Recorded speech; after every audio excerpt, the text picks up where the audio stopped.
શ્રી કૃષ્ણાય નમઃ। आओ ભગવદ્ ગીતાનું અધ્યયન કરીએ।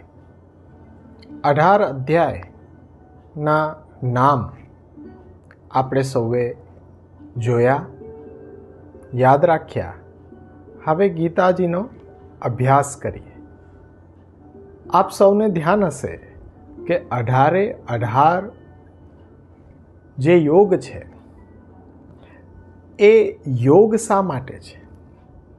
યોગ શબ્દનો અર્થ શું થાય? ભગવાન સાથે સ્વયંને જોડવું તેનું નામ યોગ છે। ભગવાન સાથે પોતાને જોડવા માટેનું સાધન યોગ છે।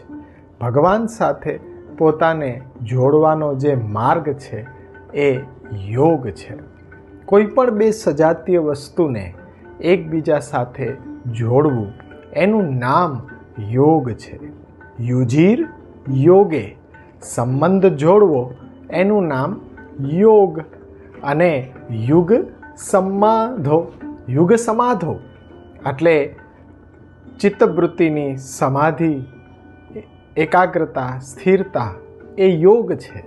અને યુજ સંયમે એટલે કે સામર્થ્ય નિયંત્રણ ચિત્તવૃત્તિ એ સામર્થ્ય નિયંત્રણ ચિત્તવૃત્તિ એ યોગ છે।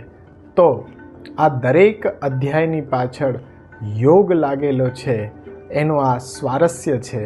આપણે સમજીએ એક કદમ अपनी संस्कृति की ओर।